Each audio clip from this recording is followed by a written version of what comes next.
अस्सलाम वालेकुम दोस्तों, कैसे हैं? उम्मीद करता हूँ ठीक होंगे। तो नाजरीन, आज जिस बीमारी का मैं इलाज लेके आया हूँ उसको तिब में संगरहनी कहते हैं और वैसे उसको IBS यानी इरिटेबल बाउल सिंड्रोम कहते हैं। ये बीमारी बुनियादी तौर पर निज़ाम हज़म की बीमारी है। इस बीमारी की जो अलामात हैं उनमें या संगरहनी में आम तौर पर 2-4 मटियाले मिट्टी रंग के दस्त रोज़ाना आते हैं, यानी पेचस लग जाते हैं, और बाज़ औक़ात ये पेचस या दस्त खुद ही ठीक हो जाते हैं और फिर 2 दिन आपको कब्ज़ हो जाती है और उसके बाद फिर 2 दिन से दस्त आना शुरू हो जाते हैं।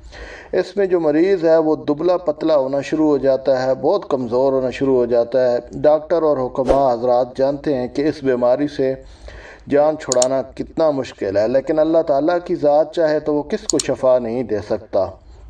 और अगर अल्लाह ताला ने चाहा तो जो नुस्खा मैं आपको बताने लगा हूँ इससे इंशाअल्लाह आपको मुकम्मल आराम आ जाएगा। इसके लिए आपने किसी पंसारी के पास जाना है और उनसे जो मैं चीज़ आपको बता रहा हूँ आपने वो ले लेनी है। किसी काबिल एतमाद पंसारी के पास जाना है। तो नुस्खा बताने से पहले आपसे गुजारिश है कि मेरे चैनल को सब्सक्राइब कर लें और मेरे लिए दुआ कर दें।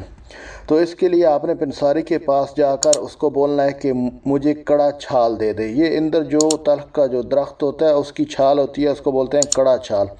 ये आपने उससे 50 ग्राम की मिकदार में ले लेनी है।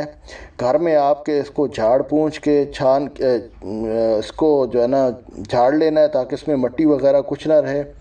उसके बाद इसको आपने बारीक पीस लेना है। बारीक पीस के आपने इसको छान लेना है। छान के आपने इसकी 7 पुड़िया बना लेनी है। 7 पुड़िया एक वज़न में आपने बना लेनी है।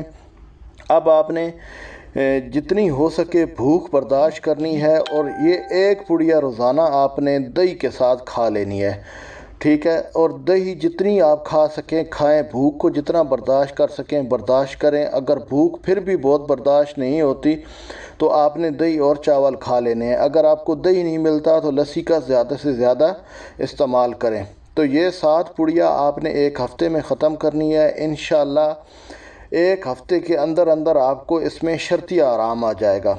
तो आपको आराम आ जाए तो मेरे लिए दुआ कर दीजिएगा। और इसको अगर आपके इर्द गिर्द को मरीज़ है तो उसके साथ लाजमी शेयर कीजिए, या आपकी फ़ैमिली में कोई मरीज़ है तो उसके साथ शेयर कीजिए।